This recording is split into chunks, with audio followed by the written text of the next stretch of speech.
Alrighty, alrighty. Uh, if you thought this was a good show here in NXT, don't watch this. Don't watch or listen to this podcast because this show was freaking terrible. Uh, Welcome to the NXT review. I'm not going over this whole thing. I'm going over certain things that I didn't like, which is the majority of the show. This is unacceptable. Unacceptable. So NXT was promoted as such. Finn Balor versus Adam Cole for the NXT Championship. Io Shirai versus Toni Storm for the Women's Championship. We had two big announcements from William Regal, which was promoted. We had the promotion of Xia Li versus Kaden Carter. We got all of that, alright? We got all of that tonight here in NXT. But let's start off with the big news. The big news that's cataclysmic, that's going to affect the call-ups for NXT. This is per Fightful, ProWrestling.co, and other news wrestling media sites. It is reported that John Laurinatis is back as Executive Vice President of Talent Relations. And that's no good, especially for the women, as WWE has a plethora of women's talent right now. And they've spoken to Fightful, and talent have reached out anonymously and spoken and said they are afraid that John Laurinaitis is going to try to change it back to the diva style of women's wrestling. And that's no good for the women's division, as Sasha Banks, Becky, Bayley, and even Charlotte, have promoted that image of getting out of that divas era. Paige as well, Emma, you know what I'm saying? So be on the lookout for that. You do notice a shift when it comes to the women on the main roster. Their matches have been getting shorter. I don't know if people have been noticing that. So we're slowly go back to that. But I'll tell you what, something big's gonna happen. A lot of talent exits will happen. Mark my word. So let's start with the beginning of the show here.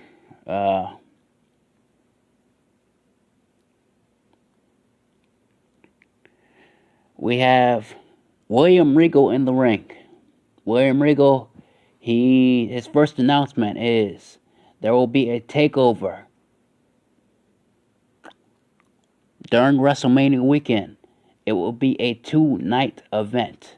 And the first thing that came in my mind was why? Why? Can someone explain that to me? Why? Why would there be two nights for takeover? More is not better. See, this can't be Triple H booking this thing. This can't be Triple H, Road Dogg, and Shawn Michaels booking this thing to give me 2 nights of nonsense. These takeovers during the pandemic are hard to look at now, right? And they haven't been the best takeovers. The last one was the best takeover, in my opinion. You know what I'm saying? It was fluid throughout the night. Pete Dunne, Finn Balor, Io Shirai versus Toni Storm versus Mercedes Martinez, so forth and so forth. So now, you're going to put this for 2 nights? What matches exactly are you going to do? Come on now, that's ridiculous. So that's ridiculous. That pissed me off. And then there were belts in the middle of the ring, covered up, in which the second announcement was what? Dakota Kai and Raquel Gonzalez are crowned your first NXT Women's Tag Team Champions. Now,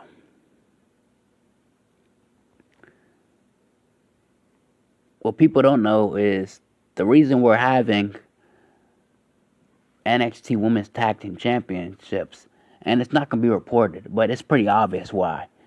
Triple H and Vince McMahon don't see together with their ideals. And Triple H probably most likely pitched that an NXT tag team needs to win the women's tag team titles. Vince was not for it, so therefore Triple H creates his own titles.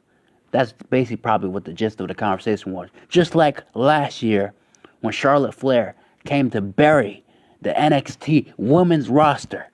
A roster that's getting prepared, you know what I'm saying, for Vince McMahon to use only for him to kill. You know what I'm saying?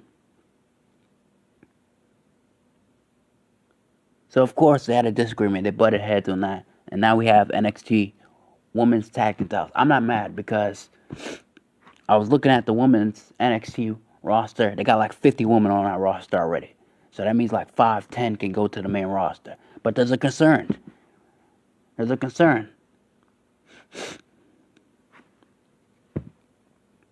How will they be used? How will they be used? Vince does not have a great track record of using these NXT talent. It's ridiculous. It was also announced that Shotzi Blackheart and Ember Moon are the number one contenders, and the match for the NXT Women's Tag Team titles will be tonight. So Dakota Kai and Raquel Gonzalez will defend their titles immediately tonight. Okay, no problem with that. Io Shirai versus Toni Storm. This was a good, nice back and forth. And guess what? Toni Storm doesn't win the title. So what was the purpose of bringing Toni Storm to NXT local if you're not gonna have her win? She come off the some of the greatest matches I've seen from a woman all last year, starting with NXT Takeover. Was it Blackpool 2? It was her, Piper Niven, and Kaylee Ray dominating in that three-way, excellent three-way. She goes on to have a match with Kaylee Ray and an I Quit match, excellent stuff. She takes a sabbatical into Mexico for a couple months to clear her head. She comes into NXT local with all that momentum, and you expect Toni Storm to be used appropriately to come get this woman's title because Io is due to lose the title. You'll think that. They put her in the Women's Tag Team Classic, Mae Young Classic. Not Mae Young Classic. The Dusty Rhodes, the first inaugural Dusty Rhodes Women's Tag Team Classic. They lose early. It becomes a three-way between Io, Mercedes, and Toni Storm. Toni doesn't win, which I don't understand. Toni asked for a title shot last week. She gets the title shot this week. She loses. So that's 2 strikes for Toni Storm. She's out here. Okay? Which means what? Toni Storm has to go to the main roster. Toni Storm's time for an NXT local is done. Which means she's most likely on her way to SmackDown. Which is probably the best brand for her. As Rhea Ripley is about to be killed on Raw. And we all know it. Io Shirai is due to lose that title. Like I said, it's the fundamental issues. You can't just have great matches and think you're gonna, breeze by as champion. Her reign, it may have been long. It's the same thing with Hikaru Shida. Great matches from both, but they're not translating well to the American audience. That's just what it is. You know what I'm saying? It's totally different from when Asuka was champion. It's totally different when Kairi Sane was champion. You know what I'm saying? It translates. You know what I'm saying? This is not working for Io Shirai. So Io Shirai retains. Who beats Io Shirai now? Who beats Io Shirai? I was telling my partner Alan, I was like, yo, it might be Candice LeRae. It might be Candice LeRae. Knowing Triple H and knowing Johnny Gargano, right? They were speaking about, it's going to look good when they first turn heel. It's going to look good for Johnny Gargano and Candice LeRae to be champions. Is that the road they're going to do? The royal duo of those two as champions? Vomit. That's what that is. Vomit. I don't want to see that. Is that going to help NXT in the future? No, it's not.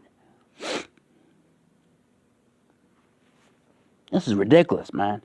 Pete Dunne defeats the idiot Jake Atlas.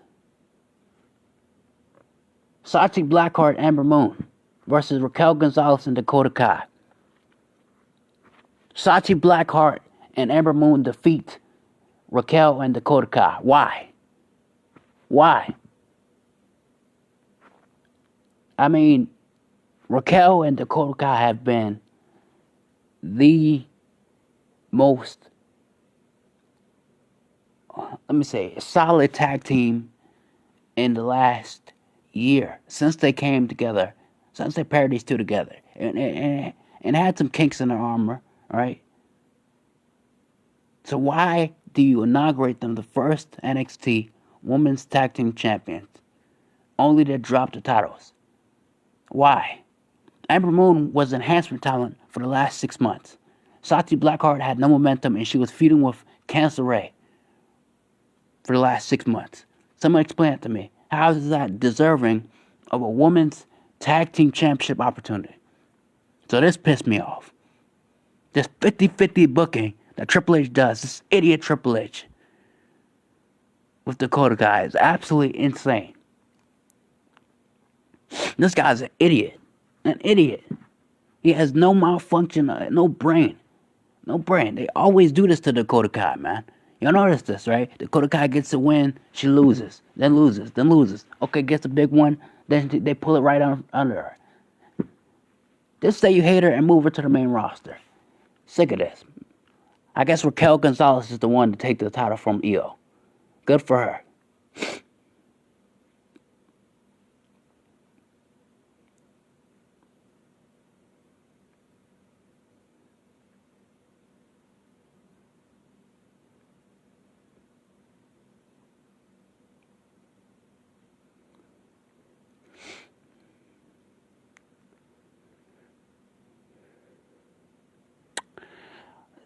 Xia Li defeats Kaden Carter by disqualification. Why? You know why? Because people don't know how to sell injuries no more. Why is Casey Catanzaro back on television? Keep her away for like 6 months. Let Xia Li do what she gotta do. This should have been a clean, decisive victory for Xia Li. Or at least a somewhat competitive match. I would prefer that than a DQ. So ridiculous. Pissed me off, man. And by the way, what I would do for the women's NXT Women's Championship, I would actually have Mercedes Martinez take it from Io Shirai. And then Xia Li beats Mercedes Martinez down the line. We have Legado del Fantasma beating the young, grizzled veterans. Decent match, whatever. Finn Balor defeats Adam Cole.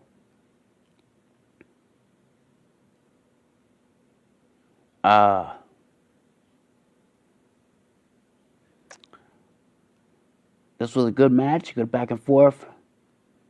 But this is no different from all the other Finn Balor and Cole matches. They worked hard. You know what I'm saying? We're going to get Cole versus Adam Cole. We're going to get O'Reilly versus Adam Cole in a feud. We're going to get Balor and Cross. And I guess those are your feuds for TakeOver. This thing was piss poor for NXT. AEW is not any better. AEW is not any better. AEW was garbage too. The reason Hikaru Shida still as champion, unacceptable. They announced Britt Baker and Thunder Rosa in the main event next week. Why? Maybe you should have had one of them win the tournament and not bury them in the tournament. So one of them can be champion, and this can be a champion match, and the grudge match can be for the championship. So now you do this. A regular standard one-on-one match. Thunder Rosa and Britt Baker in the main event. For what? Wouldn't it be better for a championship? Come on now. It looks like Eddie Kingston and Jon Moxley are joining forces. And they will face, who they'll face? They'll face, I guess, Rey Fenix and Pac next week. Darby Allin retains his title against Scorpio Sky. No surprise there. Now Darby Allin needs to lose his title. The Young Bucks need to lose their titles. MJF has joined the New Horsemen in AEW. He will be tagged up with FTR and Shawn Spears. Shawn Spears does not fit does not even deserve to be in the four, horsemen, honestly. But I like FTR, MJF together. But Shawn Spears is going to kill the vibration of that whole entire group, in my opinion. But AEW is garbage too. Okay? Got this freaking little hole in Tony Khan, giving copyright strikes to anybody who criticizes AEW. Well, improve the product, man. Same thing with NXT. Like I said, I get on here every week and I say NXT and AEW have to improve. It's simple stuff. Both have been dog shit. It looks like we're gonna get a feud between Captain Charisma, Christian Cage, and Kenny Omega down the line. I'm guessing that's the next feud for May at Double or Nothing. Christian Cage versus Kenny Omega. People are already mad, but Christian is a legitimate name. But do I have Christian beat Omega? No. I have Adam Hangman Page beat Omega. And if they don't book that, I'm gonna be pissed off. But AEW was equally as worse. Equally as worse. So the Inner Circle is no more, at least for MJF. MJF is joined with the Four Horsemen of AEW. I'm guessing it's going to be the Inner Circle versus the Four Horsemen. And that's okay. Now, let's go back to NXT here. Because we got idiots like Dave Meltzer saying, oh, NXT has never produced any stars. Well, you have someone called the Four Horsewomen. Sasha, Bayley, Charlotte. They were all produced in NXT. The Shield was produced in NXT. Big E was produced in NXT. Can we keep it going?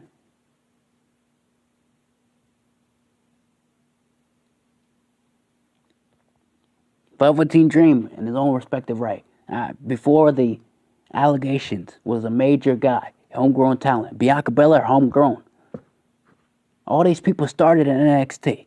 The buzz you got from them, yeah, a lot of them from the Indies, but, there was a period of time, especially right during Dusty Rhodes era of NXT. That period of time, it was a good blend of homegrown and, and indie talent, right? Now Triple H has forgotten that, and William Regal, and Shawn Michaels, and Road Dogg, and Tensai, so forth and so forth, have forgotten how to produce and build their own talent. I'm really tired of these indie talent coming into NXT, honestly. I'm pissed off at the fact of they're losing the ability to create stars. The Ascension, they were the longest running tag team champions in NXT. Buried on the main roster. Unique, different, buried. American Alpha, buried on the main roster. Unique. The Revival. Who's FTR now? Unique. It's been a long time since we've seen an old school tag team having 5-star matches every week. Buried on the main roster. So don't sit here and tell me, oh, NXT's never created stars. Everyone's just getting complacent and lazy. Laziness is what I'm getting. So with the hiring of John Laurinatis, the women in particular are in trouble. We're going back to the Divas era, where it's like 50-second matches, a minute matches, and it's already been like that for a minute now, these last couple months. You see these matches are getting shorter and shorter for the woman, which is a backwards thing for whatever, the Four Horsewomen and Emma and Paige were trying to do. So it's different ideologies here. You get what I'm saying? You get what I'm saying? But Triple H is just like Vince, I've been saying. You get what I'm saying? He has his favorites too. You get what I'm saying? Which is why Shotzi somehow got the women's tag team titles. If you wanted Shotzi to win a title, she should have beat Io when she faced Io. Io was long overdue to lose that title. What else does Io have to prove?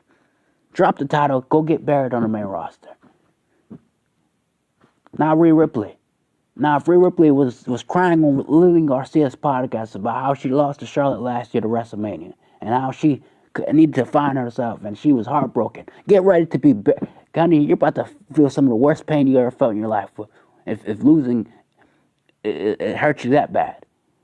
You know what I'm saying? Toni Storm has no idea what she's walking into. No idea.